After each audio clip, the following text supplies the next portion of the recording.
A minha primeira incredulidade é crer em vários deuses, tal qual os hindus que creem em Brahma, Vishnu e Shiva, e desses últimos dois derivam centenas de deuses, ou então, diferente dos mormons, que são um segmento cristão, que dizem que Deus tem pai, o que dá e tal qual Deus um dia já foi homem, um dia nós seremos Deus, configurando uma teologia politeísta, ou então os amigos adeptos das religiões afro, como por exemplo o candomblé, que eles alegam que é uma religião monoteísta, entretanto eles creem que a divindade suprema deles criou uma série de entidades que eles chamam de orixás,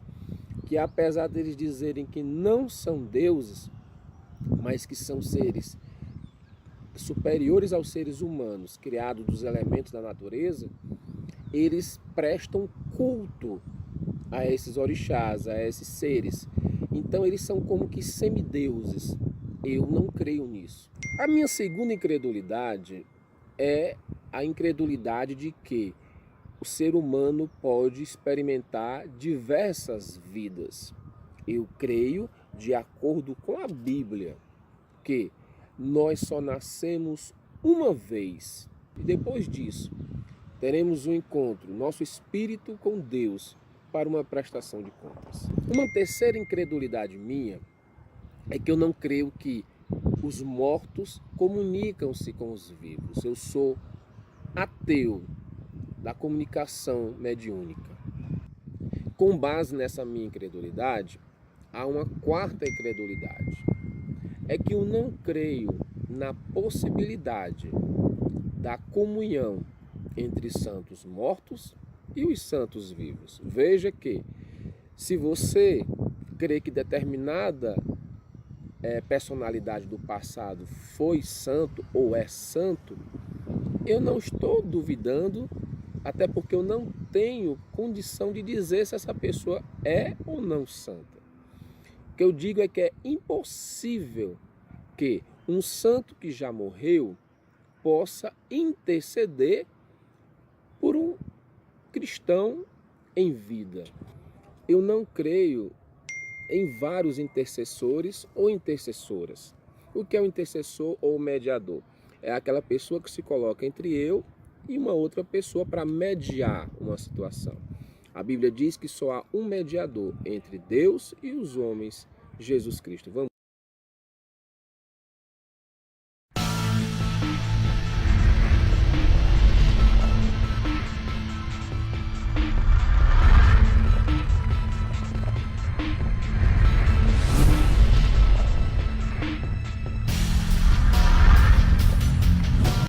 Olá, você que me escuta, eu sou Franzé Barros e mais uma vez estou aqui para falar acerca das minhas incredulidades. Nos dois últimos vídeos que eu produzi, eles foram intitulados Ateu Confesso. No primeiro, eu falei da minha incredulidade com relação a essa fé humanista e no último vídeo eu falei da minha incredulidade acerca de algumas crenças de movimentos cristãos. Como da outra vez, eu vou usar a Bíblia Sagrada. Ela é o motivo de muitas das minhas incredulidades. Eu sou ateu da confissão positiva. O que é a confissão positiva? É a crença de muitos cristãos e outros grupos também religiosos de que se você confessar algo crendo, isso vai acontecer.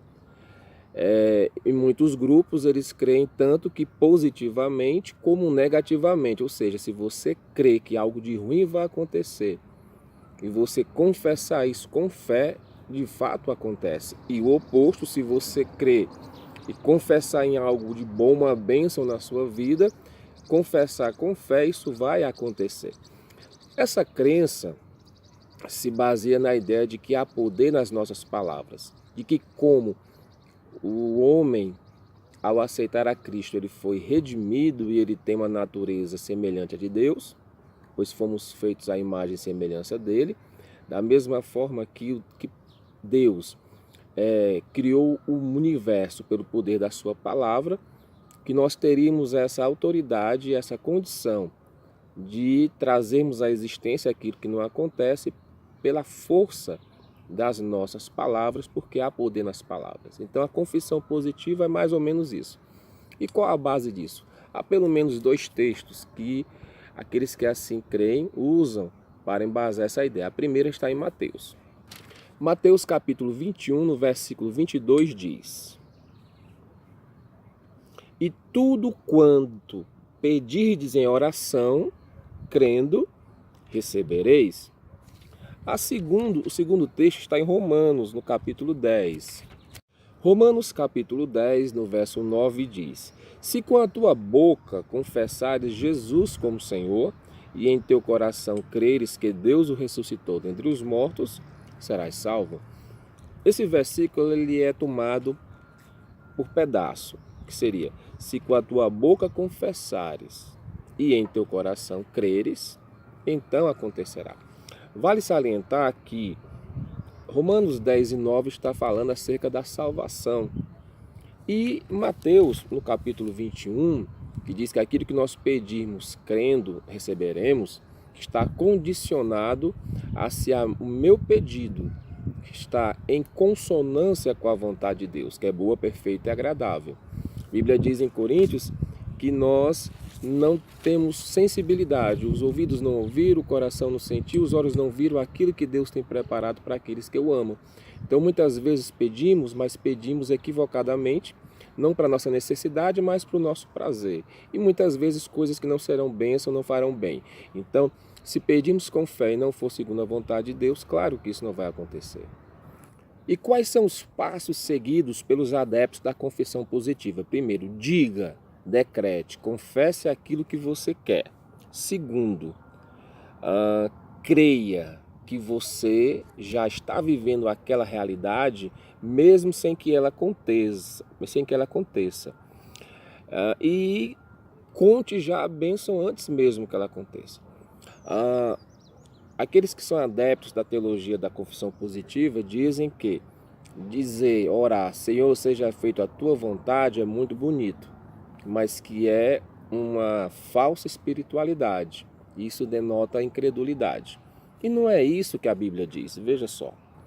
Em Lucas capítulo 22, versículo 42, Jesus diz: Pai, se queres, passa de mim esse cálice, contudo, não seja a minha vontade, e sim a tua. Na oração do Pai Nosso, nós oramos, seja feito a tua vontade. Então, o que eu entendo é que nós temos que orar pedindo segundo a vontade de Deus, e não decretando, e não ordenando o que Deus tem que fazer.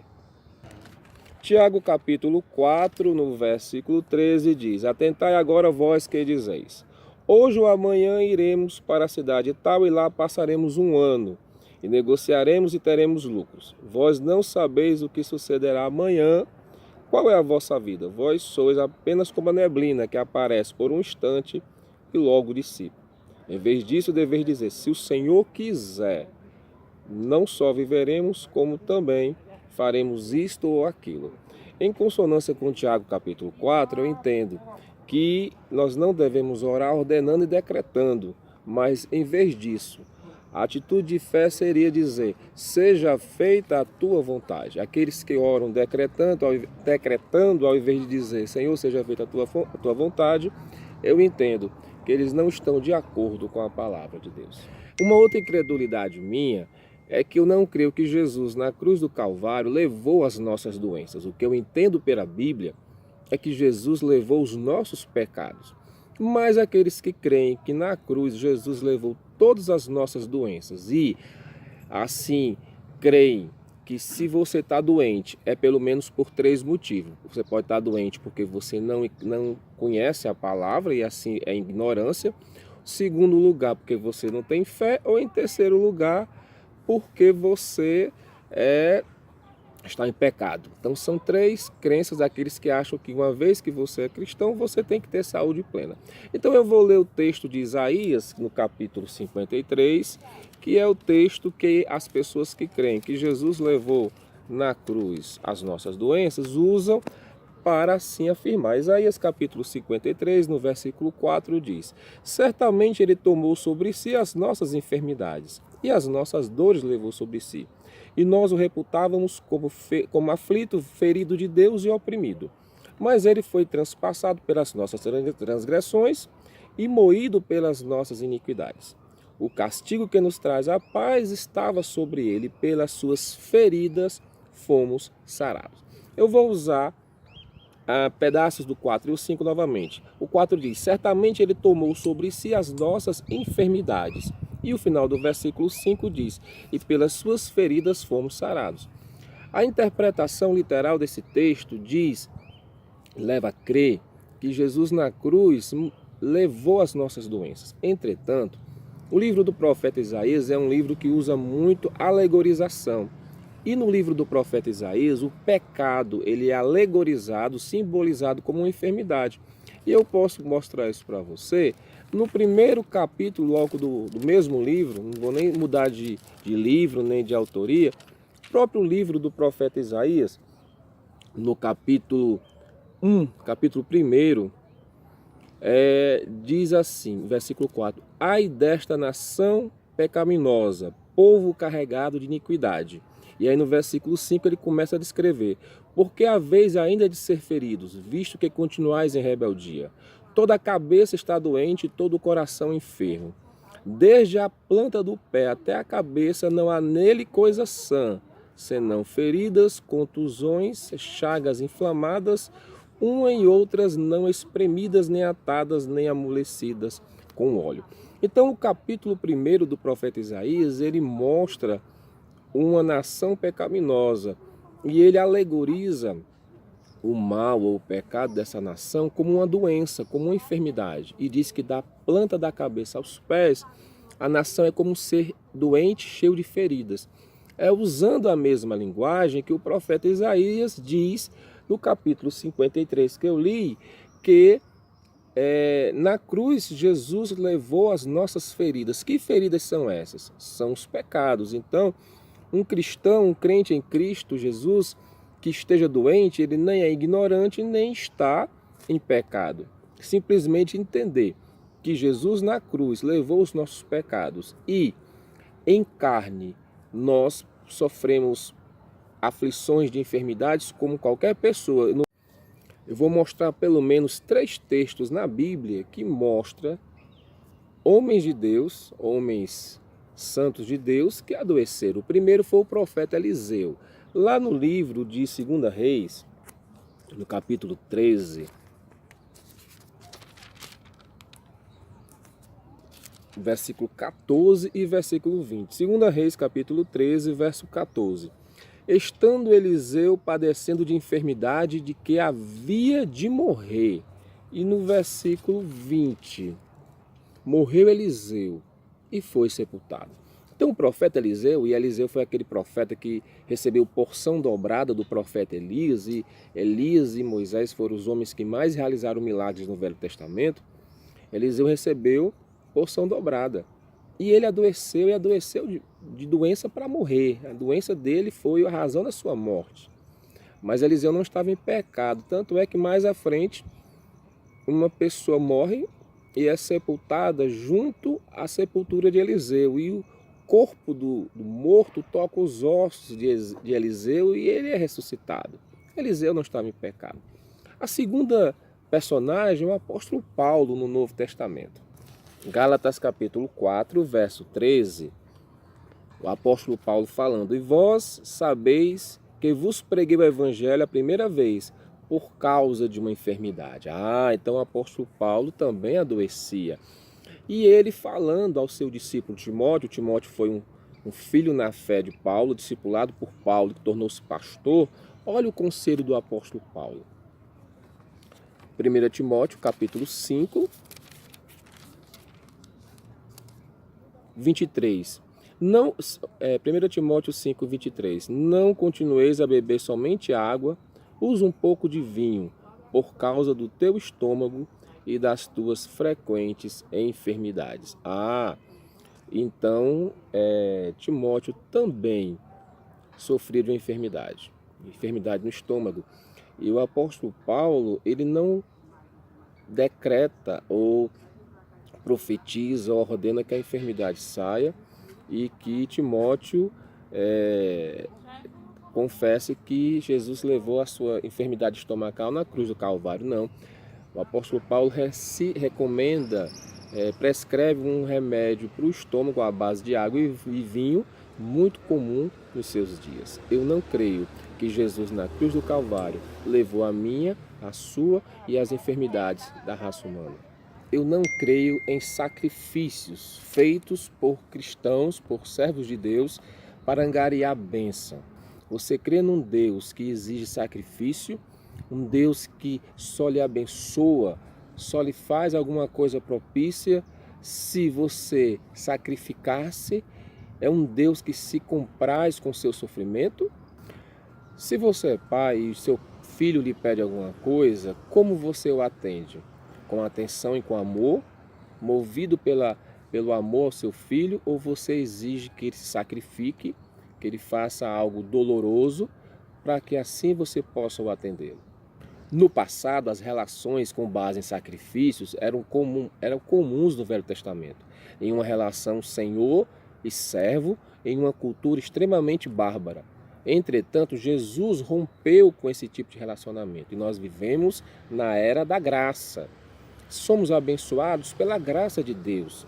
A relação que Deus quer ter comigo e com você é por amor e não requer sacrifícios. Inclusive, até mesmo na época do Velho Testamento, que havia o sistema sacrificial, é enfatizado que Deus quer obediência antes de sacrifício. Lá em 1 Samuel capítulo 15, versículo 22, há uma pergunta: tem porventura o Senhor tanto prazer em holocaustos e sacrifícios, quanto em que se obedeça a sua palavra? Eis que o obedecer é melhor do que o sacrificar. Jesus ele cita o profeta Oséias em Mateus capítulo 9, no versículo 13, que diz: ide, porém, e aprendei o que significa misericórdia eu quero, e não sacrifício. O Novo Testamento nos fala de 2 sacrifícios. O primeiro, para nos reconciliar com Deus, foi o sacrifício de Cristo na cruz do Calvário. E na cruz ele disse: está consumado. Ele realizou o sacrifício maior. Por conta do sacrifício maior, ele anula qualquer sacrifício menor naqueles moldes. Entretanto, um outro sacrifício, num outro nível, está em Romanos capítulo 12, que diz: apresenteis os vossos corpos, 12 versículo 1 de Romanos, apresenteis os vossos corpos por sacrifício vivo, santo e agradável a Deus, que é o vosso culto racional. Então, existe um sacrifício, sim, o sacrifício da nossa vida, mas não é um sacrifício de você subir uma escadaria de joelhos, de você caminhar quilômetros e quilômetros a pé, não é um sacrifício físico de você se autoflagelar, de você violar a sua natureza, a sua resistência. Não. O sacrifício do nosso corpo é o sacrifício de renunciar àquilo que é prazeroso para mim, se eu sei que aquilo não agrada a Deus, e viver uma vida que agrada o coração de Deus, porque houve a substituição. Na cruz, Jesus morreu por mim, e em vida eu vivo a vida de Jesus. Então é muito simples. Quando você for fazer alguma coisa, você pergunta: Jesus no meu lugar faria isso? Quando você for dizer algo que você tem receio, não sabe se é certo ou não, você pergunta: Jesus no meu lugar falaria assim? Isso é o sacrifício. Mas sacrifícios aos moldes do Velho Testamento, isso não existe mais. Esse é mais um vídeo do canal Terceira Via. Se você gostou, curte o vídeo, se inscreve no canal. Todos os finais de semana nós estaremos compartilhando um vídeo novo. Também todos os dias temos um devocional de no máximo 3 minutos chamado Palavra Amiga. Todos os dias, Palavra Amiga.